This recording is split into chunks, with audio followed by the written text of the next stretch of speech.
नमस्कार दोस्तों, मैं इंदल पासवान, व्याख्याता राजनीति विज्ञान विभाग, घाटशिला कॉलेज घाटशिला।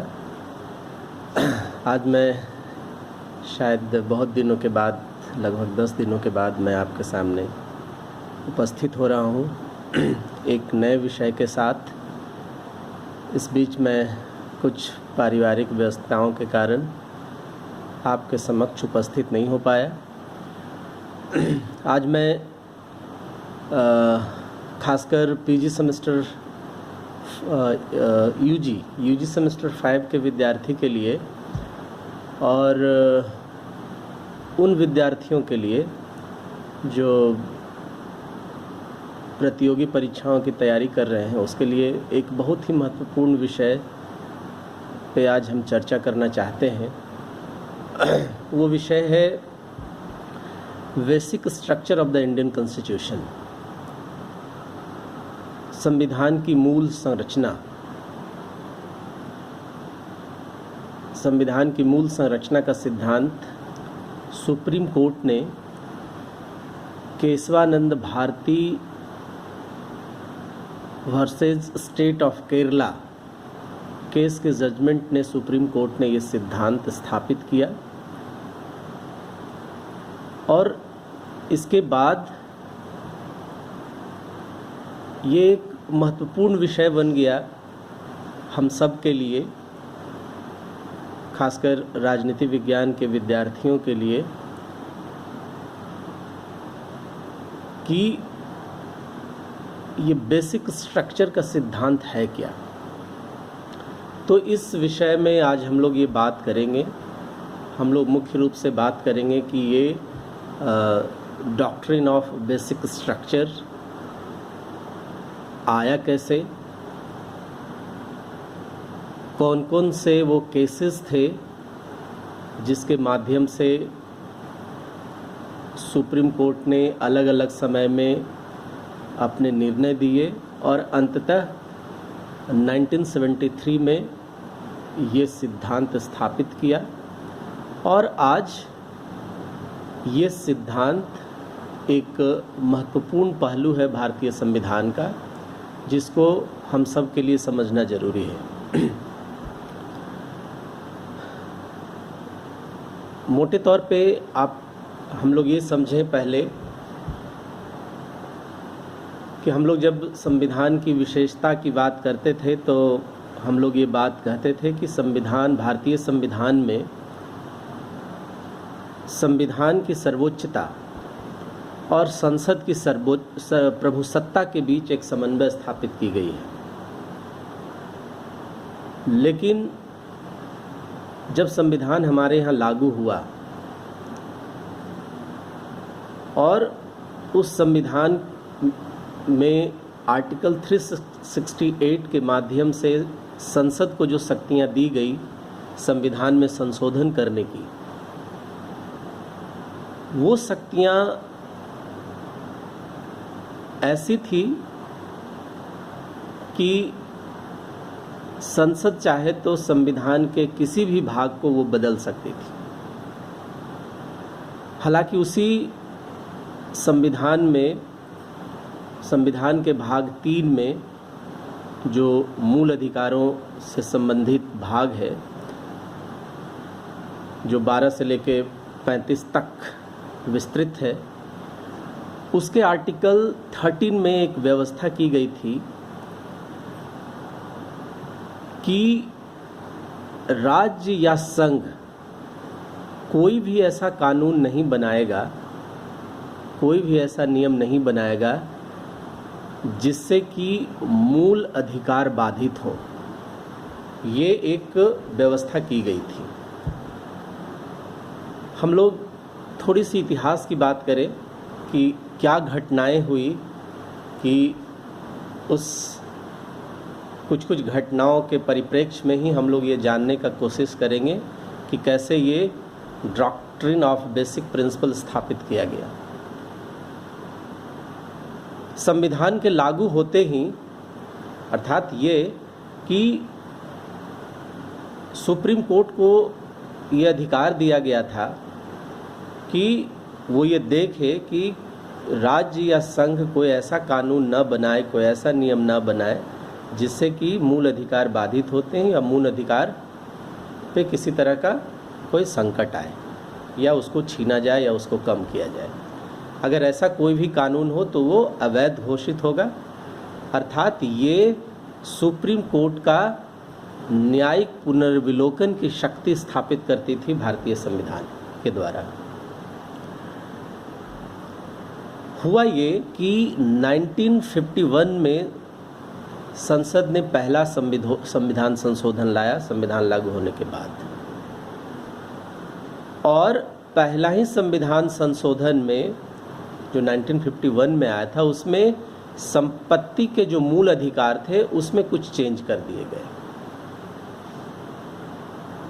उस मूल अधिकार में जो कुछ चेंजेस हुए उसको लेकर के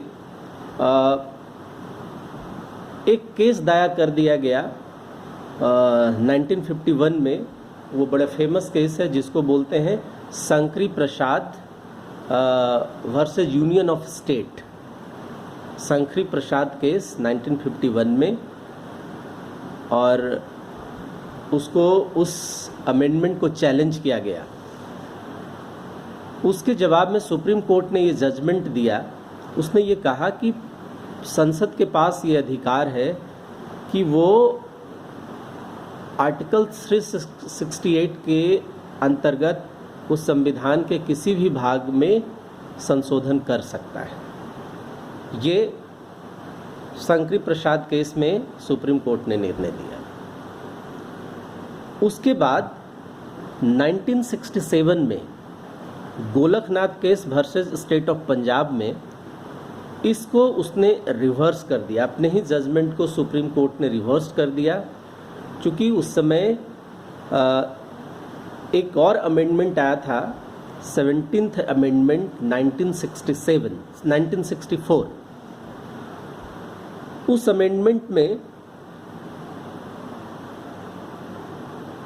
अमेंडमेंट के माध्यम से कुछ स्टेट एक्ट को 9th शेड्यूल में शामिल कर दिया गया था। उसको फिर चैलेंज किया गया सुप्रीम कोर्ट में, और वो भी एक बहुत ही फेमस केस है जिसको हम लोग गोलकनाथ केस के नाम से जानते हैं, Golaknath versus state of Punjab. उस केस में सुप्रीम कोर्ट ने अपने पूर्व के डिसीजन को, जो उसने शंकरी प्रसाद केस में दिया था, उसको उसने पलट दिया, और उसने ये कहा कि संसद कुछ भी अमेंडमेंट नहीं कर सकता है। ये बात उसने गोलकनाथ केस में बात कही। उसने ये कहा कि जो संविधान संशोधन की जो शक्ति है, या संविधान संशोधन के माध्यम से जो एक्ट बनाए जाते हैं, उसको भी एक सामान्य कानून के तहत ट्रीट किया जाएगा, और अगर वो मूल अधिकारों का उससे बाधा पहुंचती है, मूल अधिकार बाधित होता है, तो उस हिसाब से वो अवैध घोषित होगा। तो ये निर्णय दिया सुप्रीम कोर्ट ने गोलकनाथ केस में। उसके बाद सरकार ने फिर 24th अमेंडमेंट लेकर आई 1967 में, और सरकार ने 24th अमेंडमेंट के माध्यम से उसने आर्टिकल 13 और आर्टिकल 368 में अमेंडमेंट किया, और उसने ये स्थापित किया कि सरकार के पास, संसद के पास वो सारी शक्तियां हैं कि वो संसद ये संविधान के किसी भी भाग में वो अमेंडमेंट कर सकती है। लेकिन फिर इसके बाद में केशवानंद भारती केस में इसको उसने पलट दिया। इसको Keshavananda Bharati versus state of Kerala में एक जजमेंट दिया, और उसमें उसने सरकार के 24th अमेंडमेंट के द्वारा स्थापित प्रोविज़न को उसने मान्यता दी और उसने ये बात कही कि हाँ, सरकार के पास, संसद के पास वो सारी शक्तियाँ हैं कि वो किसी भी भाग को इंक्लूडिंग फंडामेंटल राइट्स को भी वो अमेंड कर सकती है, वो बदल सकती है। लेकिन उसने एक शर्त लगाई, बदल तो सकती है लेकिन वो उस भाग को नहीं बदल सकती है या मूल अधिकार के उस भाग को वो बदल नहीं सकती है जो भाग मूल संरचना बनाने में अपनी भूमिका निभाती हो। संविधान की मूल संरचना का जो पार्ट है या जिससे मूल संरचना बनती हो, उसको सरकार नहीं बदल सकती है। और यहीं पे संविधान का बेसिक स्ट्रक्चर या मूल संरचना का सिद्धांत स्थापित हुआ और उसके बाद ये बात तय हो गई और जो एक संसद की एक संप्रभु शक्ति थी संविधान को बदलने की, वो बात यहाँ ख़त्म हो गई। और अब जो संसद की जो लिमिटेड पावर है कॉन्स्टिट्यूशनल अमेंडमेंट की, वो भी अब एक संविधान की एक बेसिक स्ट्रक्चर में आता है वो। तो ये मोटे रूप से उसका एक इतिहास था कि कैसे सुप्रीम कोर्ट ने संविधान की मूल संरचना की ये सिद्धांत प्रस्थापित किया। कुछ चीज़ जो जानने योग्य बात है वो हम लोगों को समझना चाहिए कि सबसे पहले ये जो डॉक्ट्रिन ऑफ बेसिक स्ट्रक्चर के सिद्धांत को जो प्रस्थापित किया, उसमें से एक बहुत फेमस नाम है और वो हम सबको जानना चाहिए। वो एक जस्टिस थे, justice J.R. Mudholkar. Justice J.R. Mudholkar ने सज्जन सिंह बनाम स्टेट ऑफ पंजाब, उस केस में डॉक्ट्रिन ऑफ बेसिक स्ट्रक्चर की बात उन्होंने पहली बार थ्योराइज्ड किया था, पहली बार प्रस्थापित किया था। उसके बाद एक और नाम जानने की ज़रूरत है हम लोगों को। जब केशवानंद भारती केस में, हालांकि केशवानंद भारती केस जब था उसमें 13 न्यायाधीशों की एक बेंच थी और ये उसमें जो फैसला आया था वो बहुत कम मार्जिन से 7-6 के मार्जिन से आया था। 7 उसके पक्ष में थे और 6 उसके विपक्ष में थे। लेकिन उसमें एक जो जस्टिस थे उनका नाम याद रखने की ज़रूरत हम लोगों को, वो थे हंसराज खन्ना। हंसराज खन्ना ने ही इसको और विस्तारित किया और उसके बाद उन्होंने संविधान के वो कौन कौन से प्रोविज़न मूल संरचना का पार्ट है या वो मूल संरचना को बनाता है, इसको उन्होंने स्थापित किया भारतीय संविधान में। तो ये दो चीज़ याद रखने की ज़रूरत है।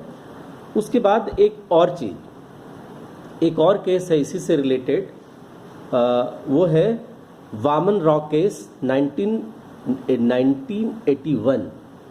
उसमें सुप्रीम कोर्ट ने ये निर्णय दिया कि जो संविधान का बेसिक स्ट्रक्चर का सिद्धांत है वो केशवानंद भारती केस में जब से निर्णय दिया गया उसी डेट से वो लागू होगा। अर्थात वो डेट है 24 अप्रैल 1973।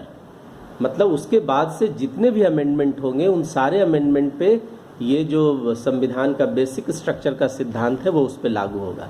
अगर कोई भी भारत सरकार या संसद के द्वारा वो कोई भी संशोधन जिससे अगर संविधान की मूल संरचना को आघात पहुंचता है वो अवैध घोषित किया जाएगा। तो ये मूल बात थी। अब वर्तमान समय में इस पे हम लोग हमेशा ये बात कहते हैं, लेकिन आज हम लोग विस्तार से जानेंगे कि आखिर वो मूल संरचना है कौन कौन सी जो जिसमें छेड़छाड़ नहीं किया जा सकता है संसद के द्वारा। तो कुछ कुछ उसके लिस्ट हैं जिसको प्रस्थापित किया गया है सुप्रीम कोर्ट के द्वारा। उसमें है सुप्रीमेसी ऑफ द कॉन्स्टिट्यूशन, उसके बाद है sovereign democratic and Republic nature of the constitution या इंडियन पॉलिटी। उसके बाद है secular character of constitution, separation of power between legislature and executive and judiciary, ये तीनों के बीच विधायिका, कार्यपालिका या और न्यायपालिका के बीच में जो शक्तियों का विभाजन है, ये भी जो मूल संरचना है उसका पार्ट है ये। उसके बाद है फेडरल कैरेक्टर ऑफ कॉन्स्टिट्यूशन, जो संघात्मक व्यवस्था है संविधान का, संघात्मक स्वरूप है संविधान का। उसके बाद है unity and integrity of nation, Bharat की एकता और अखंडता, इसको भी बाधित नहीं किया जा सकता है। Welfare state, socio economic justice, ये मूल स्ट्रक्चर है। उसके बाद है जुडिशियल रिव्यू, ये भी मूल स्ट्रक्चर है, इसको चेंज नहीं किया जा सकता है। फिर है freedom and dignity of the individual, parliamentary system, rule of law, harmony and balance between fundamental rights and directive principle. उसके बाद है principle of equality, free and fair election, independent of judiciary, limited power of parliament to amend the constitution, effective access to justice, principle of reasonableness और power of supreme court under article 32, 136, 141, 1 and 142।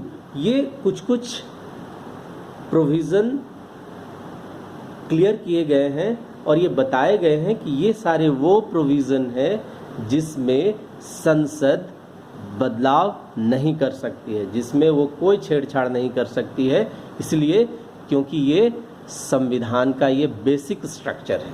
Basic structure in the sense कि अगर इसमें कोई बदलाव आया तो उसका मूल स्वरूप ही विकृत हो जाएगा।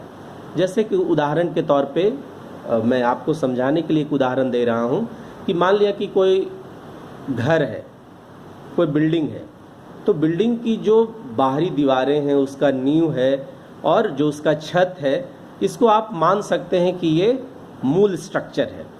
अगर इसमें कोई आप बदलाव करेंगे, दीवार हटा देंगे, तो पूरी वो विकृति आ जाएगी उसमें, वो घर रहेगा ही नहीं। आप छत हटा देंगे, वो घर रहेगा ही नहीं। तो आप क्या चेंजेस कर सकते हैं? आप खिड़की इधर कर लीजिए, दरवाज़ा उधर कर लीजिए, उसमें पेंट कर लीजिए, ये सारे बदलाव आप कर सकते हैं जिससे कि जो मूल स्वरूप है घर का वो विकृत ना हो पाए। उसी तरह से ये जितने प्रावधान है वो संविधान का मूल स्वरूप है, इसमें बदलने से उसमें विकृति आएगी और जो हमारा जो एक डेमोक्रेटिक स्टेट, डेमोक्रेटिक नेशंस का जो एक लक्ष्य है वो हम प्राप्त नहीं कर पाएंगे, हमारे जो आदर्श हैं वो हम प्राप्त नहीं कर पाएंगे। इसलिए ये सिद्धांत प्रस्थापित किया गया है भारतीय संविधान में सुप्रीम कोर्ट के द्वारा। और मुझे उम्मीद है कि आज के इस वक्तव्य से आपको संविधान का जो ये बेसिक स्ट्रक्चर है जिस पे मैं बहुत दिनों से चर्चा करना चाहता था, वो आपको कुछ बेहतर समझ में आएगी और आप और इसके संबंध में पढ़िए। कई सारे आप नेट में इसको देखिए, कई सारे मटेरियल्स आपको मिलेंगे। डी वासु की किताब में देखिए, आप कई सारे गाइड हैं उसमें देखिए, आपको एम बी पायली की किताब है उसमें आपको मिलेगा।